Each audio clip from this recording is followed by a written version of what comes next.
Hello, Visalia Unified certificated staff members. I am Visalia Unified School Board President John Crabtree. Today I will be moderating a question and answer session based on the questions that were submitted to our district yesterday by teachers, speech therapists, and counselors using our Google Online form. This session will be recorded so it may be viewed at a later time. We have divided today's questions into categories, and each of our panel members will read the questions and provide the answers in their respective categories. And we'll start with Dr. Ravelin. Question is, will the district be posting these questions in line? And we will be doing that, and also others that we're not able to answer today due to time constraints. They'll be posted on our district website. Is there a way that we can postpone the opening of school, full distance learning, by a week or two to make sure that everyone, students, teachers, faculty, and administrators, are truly set, prepped, and ready to go? We have talked about this in negotiations and with other constituents. It's important to know that the state at this time is still requiring the same number of instructional days, so any delay in school would cause us to reschedule on the calendar and to put those days and make those days up elsewhere. Changing the calendar would require us working and negotiating with our labor partners, and at this time it's probably too late in the year to do that. Pro-Youth and other community partners have developed day camps for elementary students, and families have also made arrangements for learning at home. And we have already begun messaging out to families when they can pick up their Chromebooks. We're mailing home the directions for how students access their Chromebooks once they get them, log in, and access their programs. So all of that is underway and ready to go. Please explain the recent change not to separate the AB students from the full-time distance learning students who wanted the semester commitment. Due to the continued surge in COVID-19 cases in our community and surrounding counties, and the overwhelming requests by our families who wanted to secure full-time distance learning for the entire semester, we've determined that it's best to start the year with all students learning remotely from home, so distance learning, from their regular school of residency. That means that teachers and students will be paired just like they traditionally would if they were attending school together at the regular school of attendance. We are committing to the remote learning for all students for 9 weeks, so half of the first semester, and then we're going to reevaluate the situation. Towards the end of the first quarter, so at the 9-week mark, we'll reevaluate and determine if we can begin moving back into some students returning to school. We'd probably start with elementary students if we can meet the waiver criteria process, and we'll examine if we're able to have other students return to school as well, using social distancing and safety precautions, of course. And we would always continue to work with our state and local health officials who must approve any type of waiver process or return to school. We are not able to return to school, even though many of our families and teachers want to do so right now, and we understand that, and we want our students to return to the school sites, but we're not able to do that until the pandemic metrics improve. And looking at the statistics this morning and the criteria that we would meet, even for a waiver for K2 students, let's say, we are 4 times over the limit. So we're not even close at this point to meeting the criteria. And that's why it's imperative that everybody wear masks, use social distancing, and follow all protocols so that we can take care of our community and get our students back to school. The next question is, why do we not commit to full distance learning for the semester? And that's because we don't know what the trajectory of the COVID-19 cases are.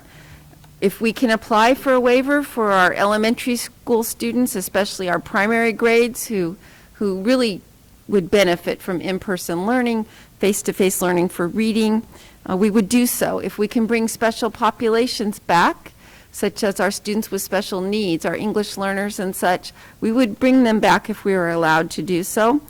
And we would work through that with families then who need to continue on full distance learning.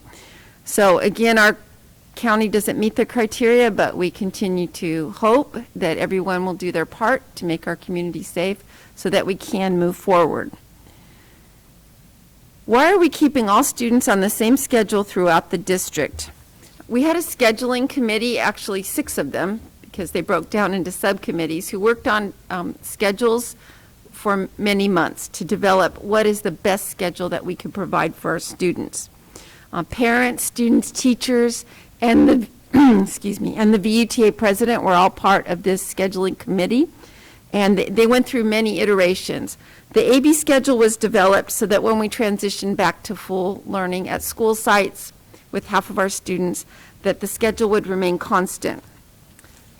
It's also important that research shows that it is, when you're working online, it's best to work in small groups. So the AB schedule allows teachers to work with half of their students at a time, and then further break them down into smaller groups. If they're using Zoom for Educators, they can do breakout sessions and such.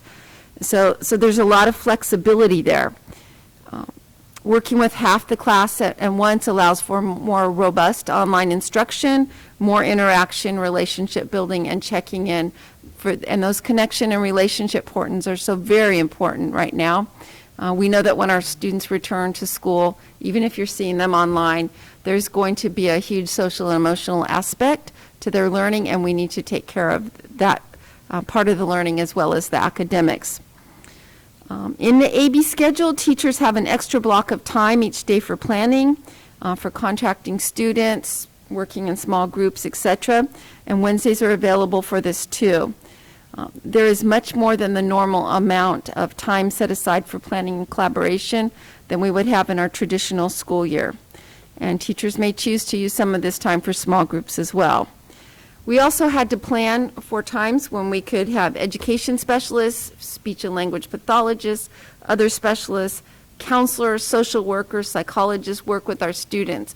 And so using the AB model, we're able to protect the academic part of the day, so students are academically protected for half the day with their teachers, and then the other half of the day they would be available to meet with the specialists. If you have a student, or if you're teaching in one of our charter schools, you may be on a slightly different schedule, and so the information I'm giving today and that we'll be sharing is really for our most of our students, but there may be some exceptions. So looking at the picture from a district-wide perspective, there's many things that we have to take into consideration, not just viewing it through the lens solely of a teacher, but looking at it from the needs of the student. The next question is, why are the digital platforms of elementary teachers being scrutinized? The recommendations from iReady is 45 to 60 minutes per subject, reading and math each week. We did have numerous committees scrutinize available software that we had and go through a process so we could come up with some district-wide offerings. We've heard from parents, and parents throughout the state and nation have talked about this. It's a hot topic that is very difficult when a district uses multiple platforms of software for them to support their students at home. So it's important that we had some district-wide basic platforms that we could rely on. So as suggested by the committees, again, that were made up of teachers, students, other professionals, we've purchased Schoology as our learning management system, Zoom for Educators is our video conferencing platform, iReady for our K-8 supplemental software for English, language arts, and math. Since we are not physically at school, iReady does suggest that students spend at least 45 minutes on reading and 45 minutes on math each week. So that 90 minutes using our AB schedule is to be done when students are learning asynchronously. When they're with the teacher and classmates and learning synchronously at the same time with them, that is not when a student would be using iReady. They would be using that supplemental software when they're working independently. How can we support those students and parents who cannot attend the AM or PM session of distance learning? If parents can only attend evening hours because of work, can it be offered and would we be compensated? Students are expected to attend school during the day, again synchronously with you on Zoom or Schoology at the time they're scheduled to be working with their teacher and classmates. And they're also expected to continue their learning independently, asynchronously, the other half of the day. If the families cannot support, or their daycare and such cannot support online learning during the day, then they may wish to explore our charter schools, charter homeschool, or VCIS, which offer more independent learning structures where the parent is helping in a fashion that is greater than they would at traditional school. There's been a lot of discussion about the semester system. Is elementary still on a trimester system? And yes, elementary is still on a trimester system. When we're making our determinations for how we're going to change and adapt during these times, we really have to be mindful of high school students and their courses, because they have units for graduation, and so you have to have certain time periods, and those are in semesters.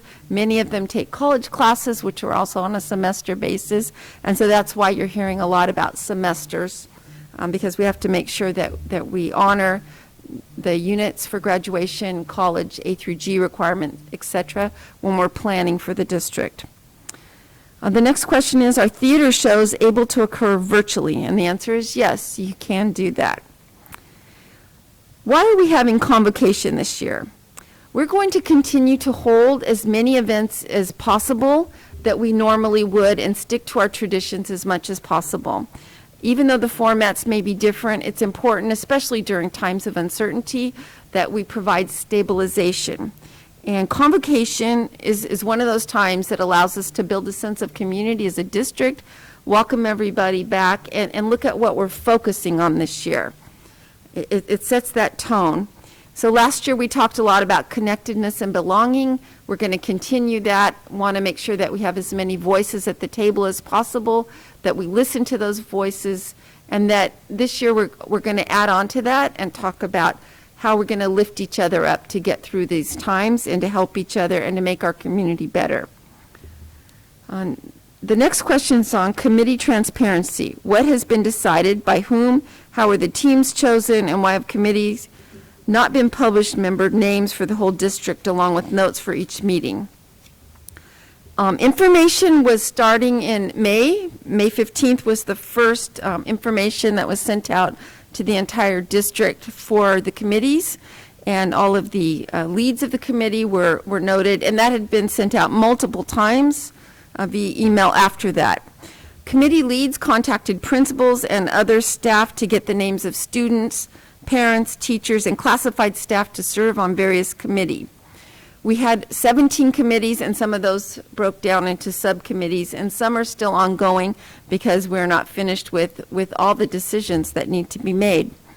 Hundreds of people served on those committees and subcommittees to make decisions, and all of those processes and selections have been brought to board meetings starting in the second board meeting in May, and then throughout the summer, and continue to do so. We've had reopening of school updates at every board meeting since the last meeting in May.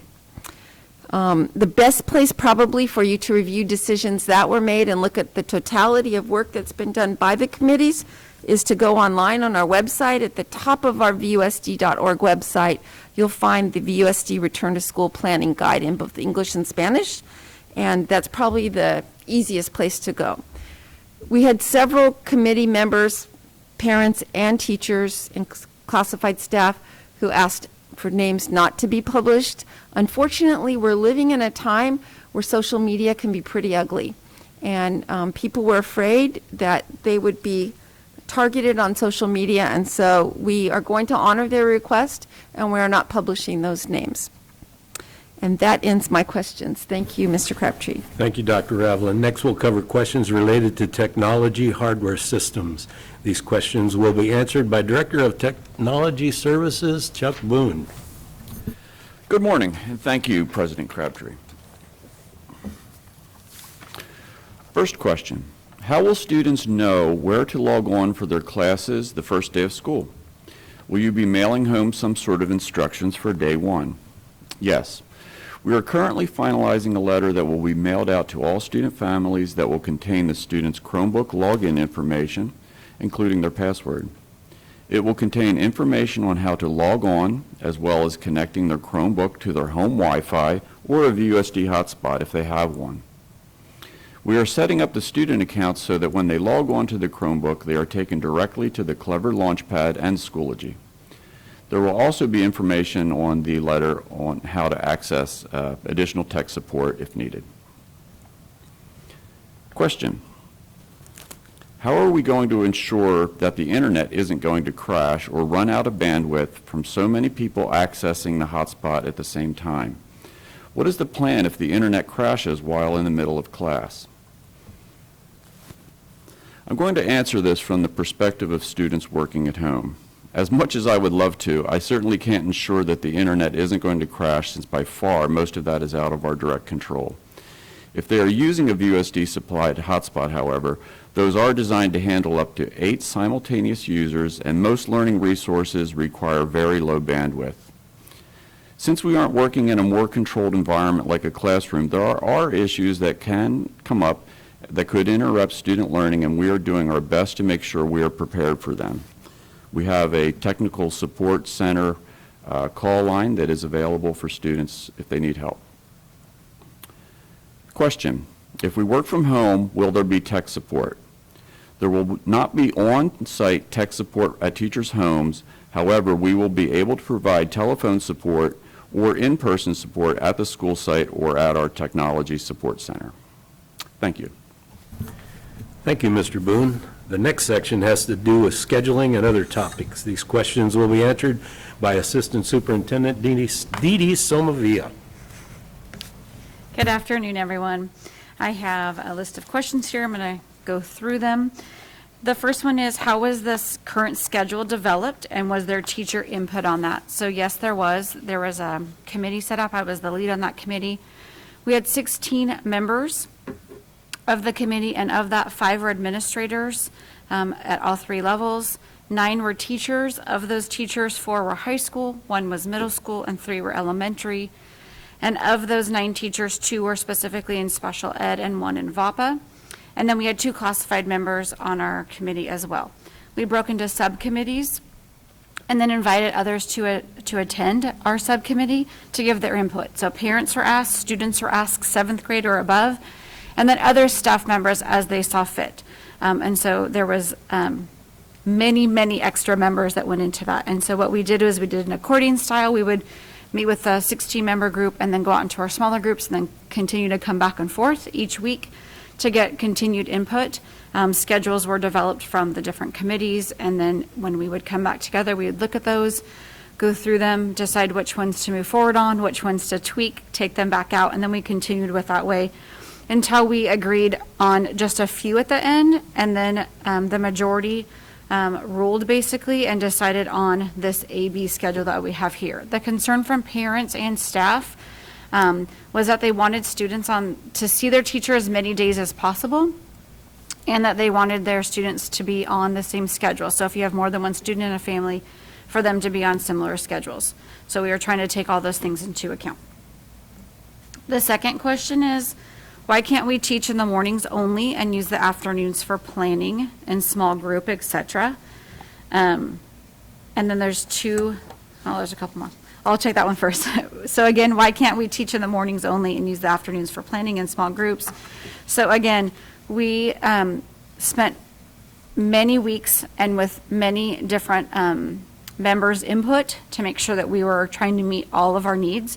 We have to really be conscious of not only students in our own classes, but those students that need other services such as speech, special ed pullout, psych, traveling PE, music. So we were trying to take everyone's needs into account to make sure students were being able to have all the services that they needed to have.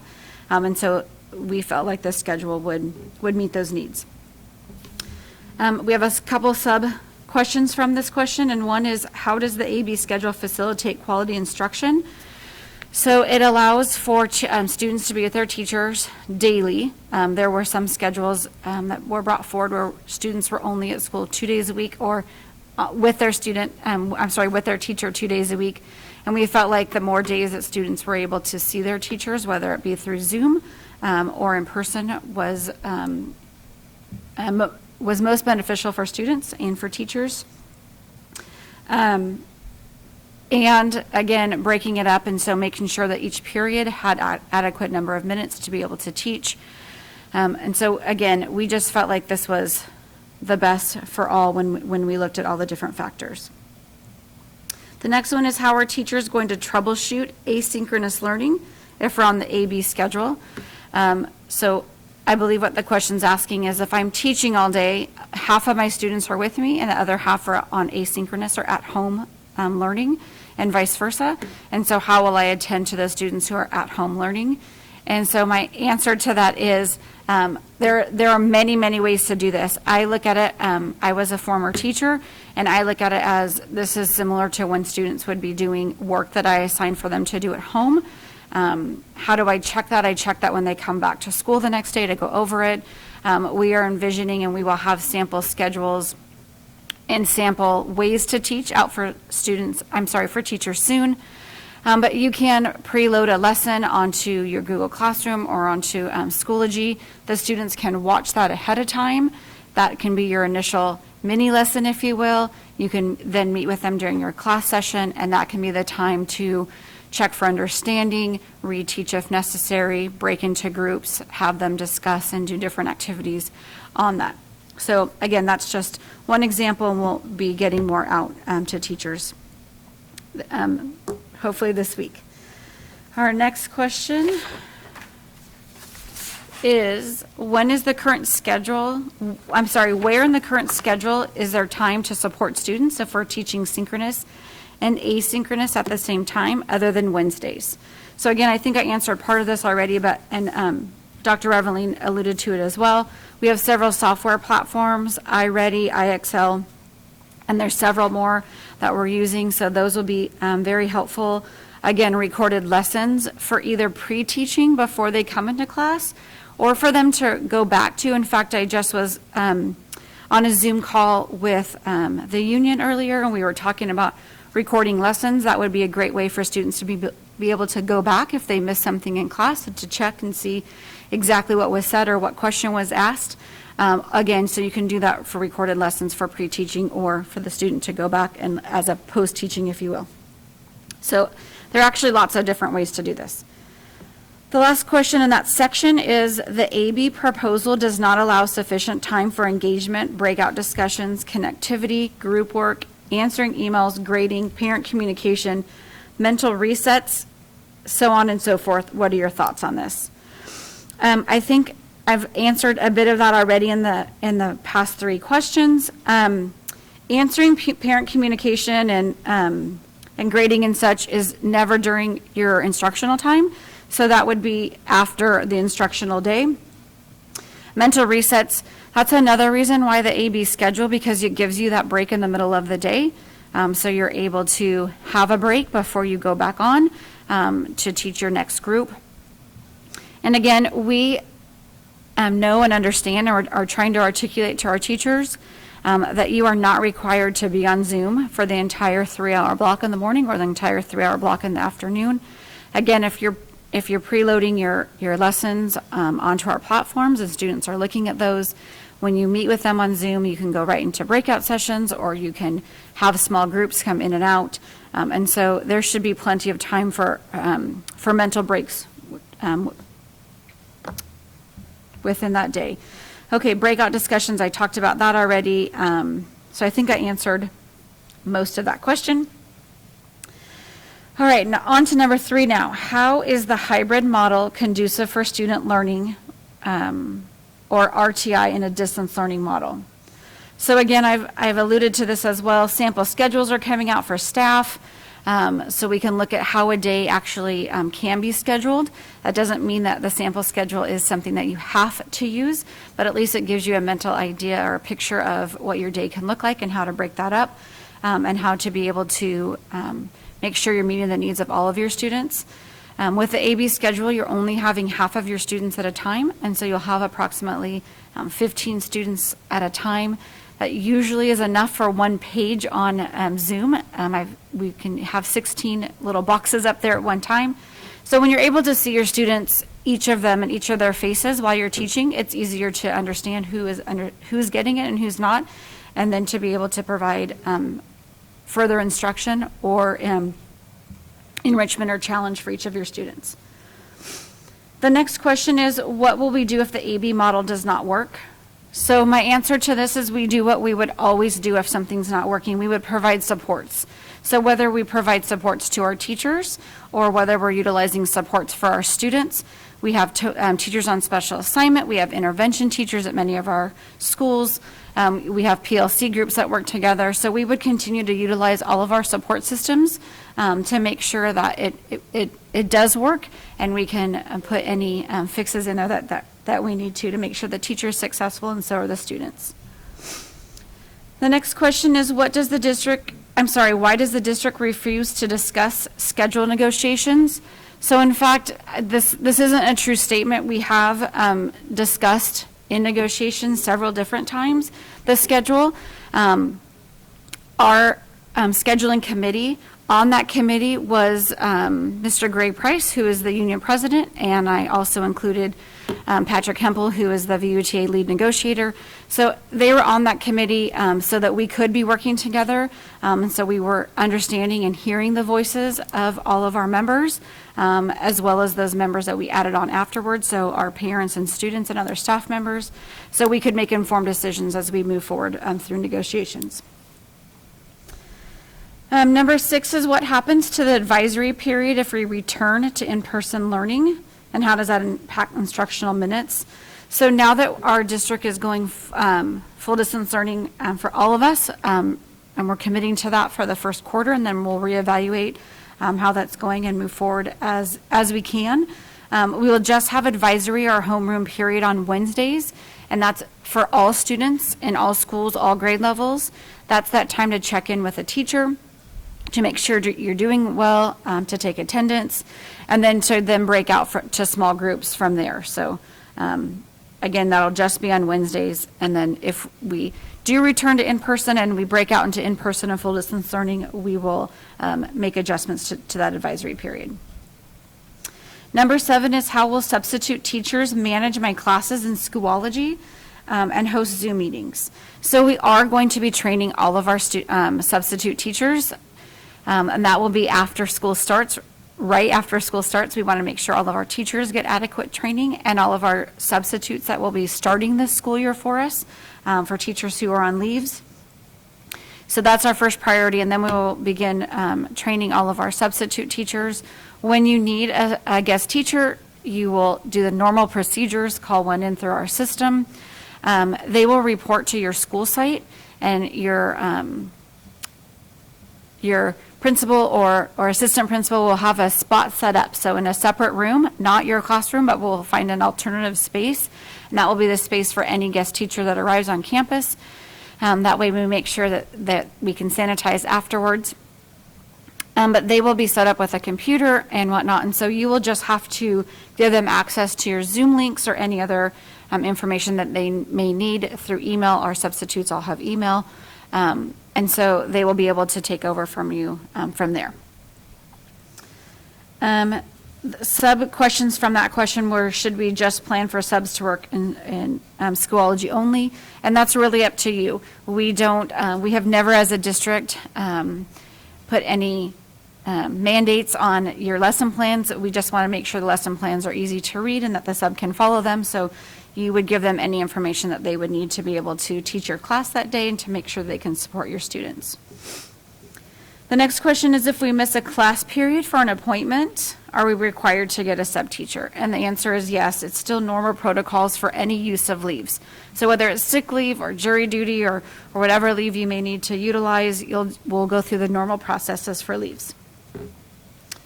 The next one is, are teachers who teach a 0 period and then teach through 3:30 being paid? And we are working through this with VUTA, so I'm not going to comment anymore until VUTA and I reach an agreement on that. And so more to come on that question. I'm going to take 2 questions together because they're very closely related. The first one is, if a co-curricular activity such as FBLA or FFA can operate virtually to help students grow into leaders, will the advisors still receive a stipend as in years past? And the next question is, how are teachers' extra duty pay / stipends being addressed? So it's the same answer for both. We are going to utilize all of our extra duty pays that we normally do, and we will be paying those in the months that the service is being performed.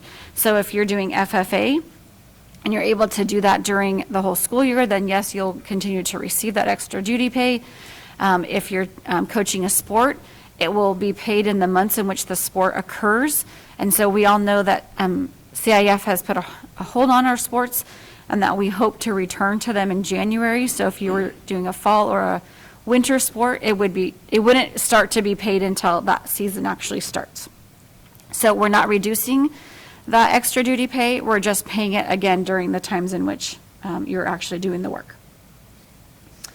Okay, 2 more questions. Then the next one is, how much prep time will an elementary teacher have and when does it occur? So that's that large break in between A and B sessions. We made it 80 minutes on purpose. 30 minutes is what is required for lunch, and then the remaining 50 minutes is the prep time. So there's 50 minutes daily for prep time.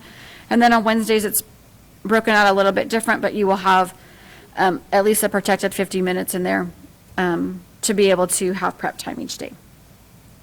And then the last question is, why are there not more formal secondary core subject teachers in our upper level management at the district level? So, interesting question. We actually have 18 if you're looking at our extended cabinet, which would be directors or above at the district office. And there's 18 of us here. And so of those 18, 9 of them are single subject, 8 are multiple subject, and then 2 are other. And the other is either a PPS counseling credential or a special education credential. And just to give you an idea, our superintendent holds 6 different credentials, and Dr. Revlin, tell me if I make an error here, but I believe that she holds credentials in industrial tech, art, computers, math, home ec, and a multiple subject credential, and has worked in middle school and high school. Doug Cardoza, our assistant superintendent, holds 2 credentials. They're both secondary, single subject in biology and chemistry, and he worked in middle school and high school. And then I hold a multiple subject credential and a reading specialist credential, and I taught in elementary school. So we have a pretty good split, a little bit heavier on single subject, but I believe we're a good mix of a group here to be able to make sure that we understand and are meeting needs of our district. That's all for me. That was a long one. I know, sir. Thank you, Ms. Somavia. I understand that our connection out there in some places is a little less than perfect. So I'd like to remind the teachers that this is being recorded, and you'll be able to go back and view it again later. Next, we'll answer questions on how to support teachers and our students while they are learning at home. These questions will be answered by Assistant Superintendent Doug Cardoza. Thank you, President Crabtree. So first question, is there ongoing professional development plan for the year to ensure that we are all staying up to date and honing our skills? Professional development will be ongoing and will be site-based at this point. Each department is working to develop experts who will support teachers and other site staff members based on their need. Site principals will work with their teams to identify areas of needed support, and we will deploy teams or individuals to provide that individualized support for the sites. We are focusing on supporting our staff with new programs, the learning management system, as well as a focus on supporting our English language learners, special education students, and students needing specialized support. Question, will professional development be on-site or remote? Under our current health conditions, all professional development will be remote. As health restrictions are lifted, we will return to on-site or in-person support. Question, how is attendance for students being taken at high school level? Is it daily advisory only, by period, when they log into Schoology, or being present on Zoom? Attendance at all schools will be taken daily in Power Schools.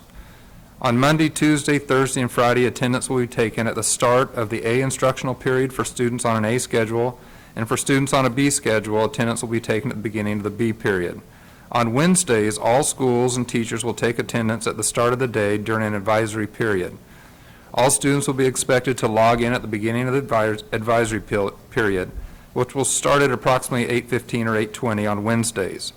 The remainder of the morning on Wednesdays will be utilized for providing individualized and group interventions, ELD instruction, and support to special education students, and any other students that teachers identify as needing additional support or intervention. Question: what counts as attendance? Attendance in synchronous sessions only? Teachers will be connecting with students directly each day. All students will be expected to join in initially at the beginning of their A or B schedule. The teacher will take attendance, and then students will be provided direction at that time. The direction will vary from day to day, hour to hour, based on lessons being taught, the understanding and independence levels of students, and how the teacher structures the lesson and support for students. Some students may be sent off to practice independently for a defined period of time, asynchronously, in small groups, or they may stay online with the teacher. If students are not logged in and present or attending during these times, they will be considered absent. Most of the engagement of students in times described above will be tracked on our learning management system, or Schoology. We will work with individual students to be sure they are in attendance daily and engaged at some level throughout their scheduled instructional time. Question: if a student has a doctor's appointment and misses a Zoom session, do they have to clear their absence through the office? If a student has a doctor's appointment and will be missing part of the day or a Zoom session, parents will be expected to clear the absence through the office just as they would do in regular school setting. It will be important also to communicate with teachers to be sure they know how to accommodate for these situations. Question: if a student logs onto Zoom, then mutes their video and leaves the computer, is that a cut? Would we even know? We will work with students and families on these unique situations. If we discover that students are logging onto a system and leaving, we will address it just as we would for a student who walks out of a classroom or is truant.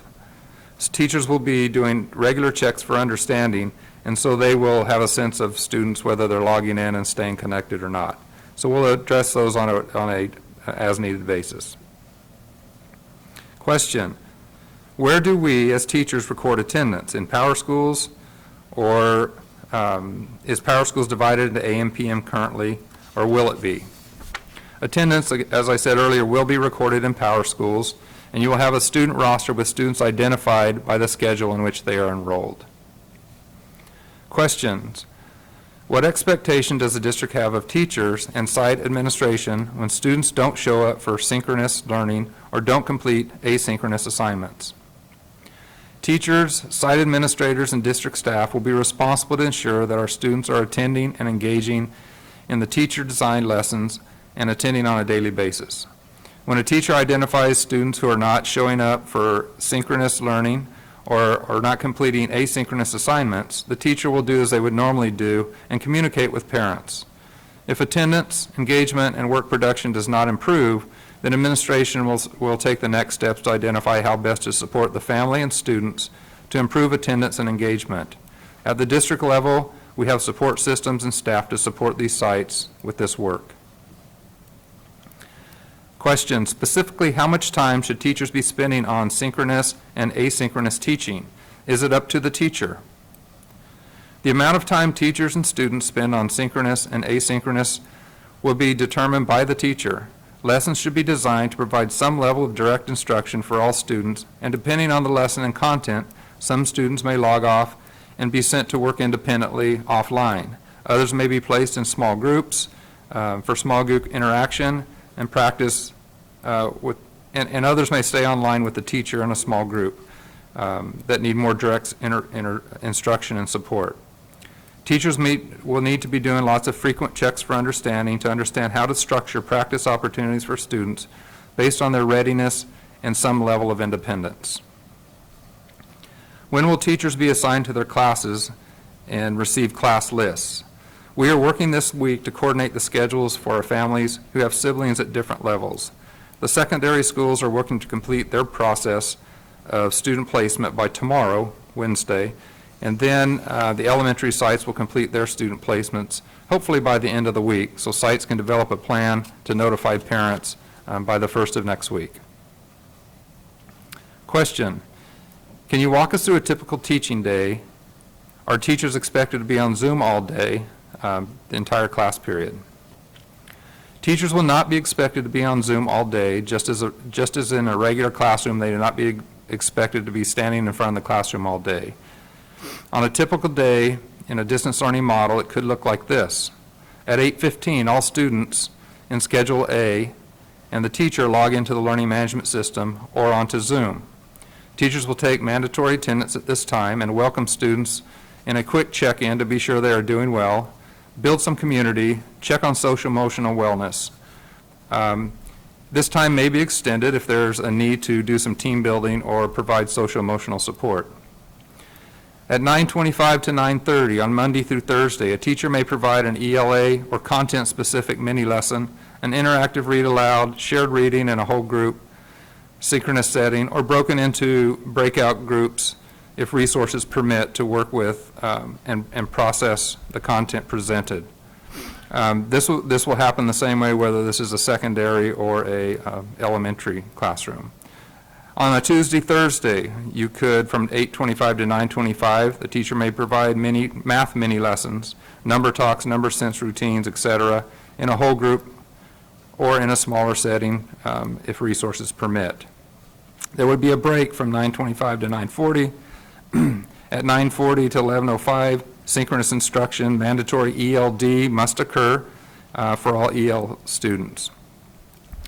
During that 9:40 and 11:05 time, other possible small group synchronous instruction may be things like guided reading, guided math lessons, content-specific mini lessons, acceleration, or intervention, and student conferencing.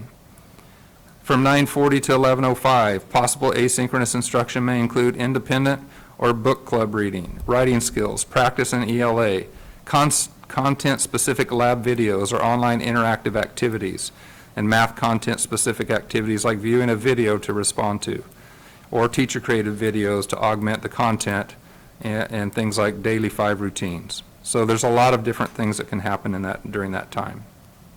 At 11:05 to 11:50 would be a lunch break. At 11:50 to 3 o'clock, students will be involved in asynchronous learning at home, which may include using iReady 2 days a week for English language arts and math. Specialized support services provided by educational specialists, speech and language pathologists, occupational therapists, and intervention opportunities can be provided during this time. PE and music for 4 through 6 will be provided 30 minutes, 2 days a week for each content area. The content focus for history, social science, math, ELA will be other areas that can be provided asynchronous type of learning. Additional assessments through iReady, Accelerated Reader, STAR also can be utilized during these times. All of these ideas would be repeated for students on a B schedule, but would be modified to meet the needs of students. So this is just an example of the way a day could possibly look in this model. Question, will all students need to meet on Zoom on Wednesdays? All students will be expected to log in on Wednesdays, either on Zoom or engage in an activity that the teacher provides on the LMS. All students will be contacted by a teacher on Wednesdays for enrollment purposes and for some students, intervention and additional support. Question, are we expected to teach all of the standards as normal? All lessons are expected to be standards-based. A group of our teachers and curriculum staff have worked together to identify the priority standards, which will be the standards that will need to be taught. Question, will the district be requiring a designated or embedded ELD time? If designated, how many minutes will be required daily? We are required to provide both designated and embedded or integrated ELD. We must provide designated ELD daily. The state has not identified a specific amount of time that we should be providing designated ELD. The metric that we will be measured by is our students' English language development progress as measured by their test. Question, what is being done for students on an IEP and EL students? When will teachers and specialists work with them? Students on an IEP will be provided support based on their individualized plan. For some students who are enrolled in general education classrooms, their support will be coordinated with educational specialists and the general education teacher. Students may be pulled into small group or one-on-one support from an ed specialist during independent practice time. The same type of support will be provided for English learners. Teachers will have to collaborate, adjust schedules, and coordinate support for individual students based on the student's need. Wednesdays will be the other times during the week when students on an IEP, English learners, or others will be provided additional support and services. Question: how will students in full-time distance learning participate in VAPA, Visual and Performing Arts? Our visual and performing arts teachers will be creative and develop lessons that will continue to support students within the arts. Visual art classes will provide materials and supplies for students to use at home. Visual art classes will be provided over Zoom, the Zoom platform, and will have the potential to be very interactive. The performing arts will be more challenging in that we cannot bring students together in a band, orchestra, or choral group setting. Again, we have some very creative teachers who have developed recordings of lessons and will be using Zoom to engage students to continue music education. Our elementary students, 4 through 6, will be receiving music and PE, as stated before, instruction during the times of asynchronous learning when students are not with classroom teacher. Again, 30 minutes, two times weekly for music, and 30 minutes 2 times weekly for PE. Question: how does student discipline work on Zoom? We are developing protocols and standards for Zoom etiquette that will be taught and retaught to students on a daily basis so they understand how to be successful in this new online instructional model. As with any students we work with who struggle to meet expectations for behavior on Zoom, we will work with them to reteach and ensure that we are clear with expectations and the student has a good understanding. If they continue to struggle to meet standard, the teacher will contact parents to help support the student, and if behaviors persist, site administration will provide some support to help the student be successful. We will engage our site team and the possibility of an SST meeting to identify areas of needed support and to build a plan for success for that student. Question: will assessments that have been created in Illuminate need to be recreated and administered in Schoology? Assessments will not need to be recreated in Schoology. Students can still be administered assessments, even remotely, through Illuminate. The information may not populate directly into Schoology.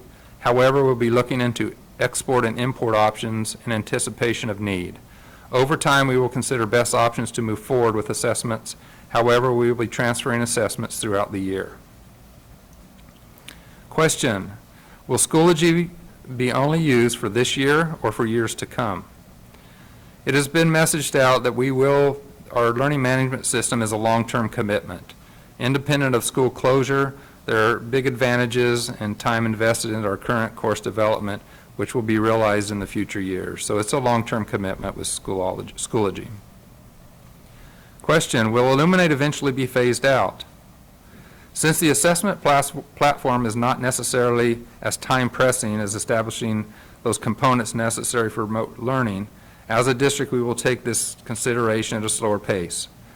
With input and feedback from multiple stakeholders as to the advantages and limitations of remaining with or changing from Illuminate system. The PowerSchool system is our main student information system and is a parent host of Schoology. So PowerSchool also remains an assessment platform similar to Illuminate, and this could be a consideration for an advisory team in the future to move to a more seamless integration with PowerSchools. Question: where will elementary teachers enter their grades for report cards? In efforts to minimize steps for teachers, the foundation has established and utilized PowerSchool gradebook and report card for K-6 grade levels. This interaction or feature is already present for middle schools that utilize a standard-based grading and high schools that utilize traditional grading. The steps to finalize structure of the K-6 gradebook and report card is anticipated to be completed well prior to the first reporting period. Question: will high schools be required to take the district semester finals even though we are spending less time with our students? High school and middle schools will still be taking finals. It is important to remember that we are required to provide a full year of instruction in both the hybrid and full distance formats. This instruction is provided synchronously and asynchronously. Question: what training will be provided to parents on Zoom and Schoology? The curriculum department will be providing training for parents for Zoom, Schoology, and various platforms. We are working with the adult school to coordinate training for parents. We are currently training district staff and will eventually be providing opportunities for our parents. Question: as RTI is only scheduled for Wednesdays on the elementary schedule, what criteria will be used to determine which students will receive intervention? Student progress will be monitored on a daily basis. Teachers at the elementary level will be assessing all students with the iReady assessments to identify a baseline for each student and identify areas of strengths and weaknesses. Daily instruction will need to be differentiated to address the instructional levels of students. As a teacher teaches, they will be checking for understanding, providing formal and informal assessment, and collection of data on individual students that can be used to determine how to respond to the individual's needs and provide appropriate interventions during the regular instructional day or on Wednesdays. Question: are we using uniform expectations for students utilizing Chromebooks for Zoom meetings? If so, what are the expectations? We are in the process of developing a document that will outline expectations for students while utilizing Zoom and have already developed the acceptable use agreements for using district technology and Chromebooks and hotspots. The expectations will be uniform across the district. There will be some differences between secondary and elementary schools with respect to how breakout rooms will be utilized. Last question: why haven't we been given options to order digital textbooks for classes? Valerie Seid, our director over our library services and programs, is working on plans to provide digital textbooks, and as well as beefing up our digital library and access for kids with other digital resources. So those things are in the works as we move into this new normal. Thank you. Thank you, Mr. Cardoza. And I'm sitting here listening to this, and I'm 70 years old, and I have seen a lot of changes happen in my lifetime in this country. But what I'm seeing today is just mind-boggling. And where we're at now, it's amazing. Okay, our Director of Health Services, Susie Skadden, will now answer the questions regarding health and sanitation. Thank you, President Crabtree. What will be done about staff COVID testing? We do not have plans to test staff or students for COVID at this time. The surveillance information regarding testing came from the governor's speech last month. In the October 3rd, 2020 CDPH guidelines, it was stated to maintain healthy operations, the local educational agency will consult with the local health department to consider if routine testing of staff or students would be utilized. We have not received any further direction on this matter at this time, so it is unclear if this would be considered in our county at a later date. Why are we relying on parents to do health temperature checks when students routinely come to school sick prior to the pandemic? Isn't this putting people at risk if we are not testing when students arrive on campus? The CDPH guidelines state to establish procedures for parents to monitor their child's symptoms at home. Students do not feel well should stay home, and parents should know that their child will not be penalized for missing school due to COVID concerns. Fever is only one symptom of COVID. However, there are many symptoms, and some individuals are asymptomatic. Students will be wearing face cloths and social distancing. However, if a student becomes ill at school, systems are in place to assess, isolate, and follow up with parents. What types of supplies will be provided to clean our classrooms when students return? Commercial-grade wipes and gloves will be provided to teachers. Teachers will be receiving an integrated pest management training so that they are aware of routine and safe practices for using these wipes. Students are not allowed to use these wipes. How does the classroom sanitizing work, and how long must I stay out of the classroom? The fogging misting system only takes minutes to complete to clean a classroom. What is the safety of the chemicals left in the rooms after the foggers are used? The fogger mist solution is called BioEsk and is an EPA-approved botanical disinfectant which kills the COVID virus. Will teachers be responsible for cleaning between class periods, and if so, is there enough time structures to clean and use the restroom and prepare for the next day? Teachers may wipe hard surfaces of frequently touched classroom areas in between student groups as practical. These surfaces will be cleaned daily by custodial staff. Has the district considered air purifiers for classrooms? The CDC states that air filtration should not be relied upon in controlling the spread of COVID. It is important that the air from the isolation space does not flow into other spaces. Mr. Hernandez will be addressing our air ventilation systems in his question section. Opening a door and pumping in outside air when we eventually return. How does that help or work with sensitive asthmatic students? In rooms with individuals sensitive to pollens and outdoor conditions that may exacerbate asthma symptoms, doors and windows should not be opened when those students are present for extra ventilation. Opening doors and windows is a recommendation to increase air circulation, but if it poses a health risk, the CDC and CDPH state to not take this additional step. Doors and windows would only be opened as the air quality index allows for all classes. That's my questions. Wow, that was quick. Caught me off guard, sort of. Thank you, Ms. Scadden. To wrap up the questions for today, our Chief Business Officer, Nathan Hernandez, will answer some finance and facility questions. Thank you, Mr. Crabtree, and I've got a few budget questions here. Where is all the money that was in school budgets when school was closed in the spring? So at the end of last year, when schools and offices were closed and students were home, school site budgets were frozen, primarily because no one was at the school sites to receive items, and most of our business office staff were working remotely. And students would not be at the school sites to take advantage of those expenditures. And we did initially think that this was going to be just a 2-week closure, and then as the closure went on, in May we found that the state budget was proposing additional cuts to our district budget, and so those budgets remained frozen, as well as other budgets in the district office and other areas. And so those funds remained unspent. When the state rescinded those cuts, it was already the end of June, and we kept those budgets frozen until then. So how is it being spent? So school sites have 3 main sources of funding. Title I and LCAP, which have restrictions on how they're spent. When those funds go unspent, they're reallocated the following year. That doesn't usually happen until October after we close our books. And any funds that remain unspent are reallocated based on the district-wide plan, so not necessarily back to where they came.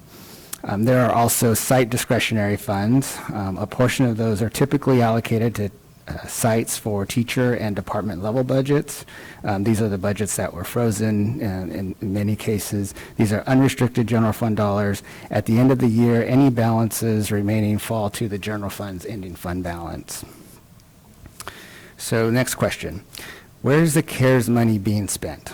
So CARES Act are the federal one-time funds that are being distributed to schools and other local agencies. In our district, we're entitled to receive about $30 million in CARES Act funds. We're using these funds to address all of the areas that we've discussed today. We're also using these to purchase the equipment related to our district wireless project, Chromebooks, laptops, iPads, and other devices for students and teachers, learning management systems, our ebooks, our online video platforms, staff training and professional development related to those systems, our parent training, the personal protective equipment, as Ms. Skaden spoke about. We're buying masks, face shields, plexiglass dividers, hand sanitizer, thermometers, and all of the sanitation equipment. We also have some additional costs related to student monitoring. We expect when students are back, we'll have additional costs for transportation, and then providing meals the way that we are during closure also has additional costs related to it. So these are all the areas that we're spending our CARES Act dollars. We're also going to be providing additional funds to our school sites so that they can address any of their unique site needs moving forward in the distance learning environment. Next question. How do we fund supplies for CTE, Career Technical Ed, and VAPA, Visual and Performing Arts, and other elective classes when we don't have enough supplies for all of our students to send home? So as I mentioned, we are allocated some additional funding to school sites. We're allocating just over $600,000 of these CARES Act funds to schools so they can address exactly these issues. The funds must be spent by December 30th, and they are to address any distance learning expenses primarily at those school sites. So, for example, in art class, we would typically buy a class set of items. They're going to have to support all of the students in their classes, so multiple sets will need to be purchased, and the sites will have the funds to do that. The last question I have is related to the air ventilation. The district has stated that air units and ventilation are running and functional. On a day-to-day basis, this can change quickly, and most schools have units that run on a chill yard system. What measures are being taken to improve the ventilation system and balance the humidity in rooms to address the concerns COVID brings for schools? So we currently have just 3 school sites that are on full chiller systems, La Jolla, Pinkham, and El Diamante, and we're continuing to work on our plan to replace those systems as we've done at 4 other school sites, including one that's happening at Golden West right now. We're continuing to follow our preventative maintenance plan, replacing air filters in classrooms every 3 months and all of our other HVAC units. We're running these systems 2 hours before staff and when students come back before students arrive, and keeping the units on an hour after everyone has left the buildings to improve the circulation and ventilation. When we do have students back in class, we expect the temperatures will be much different than we have now, so we'll be able to open doors and windows where that's an option and where air quality will allow us to do so. The air in these systems is ventilated using outside air, so none of the air is recirculated from within the classrooms. And when we do come back with the A and B model, having fewer students in the classroom will help us to achieve improved air circulation and reduce that humidity effect. Our systems are designed to maintain relative humidity at around 50%, which is considered optimal. That's my last question. Thank you, Mr. Hernandez. This concludes the question and answer session for teachers and staff. And I have 2 reminders that these questions and answers will be provided in written form and be available in the future on the website. And the session, again, is also recorded. Then you may view it on the YouTube channel under Visalia Unified School District. I'd like to thank all the people who submitted the questions, and also a thank you to the panel who took the time to answer them. Thank you all, and good afternoon.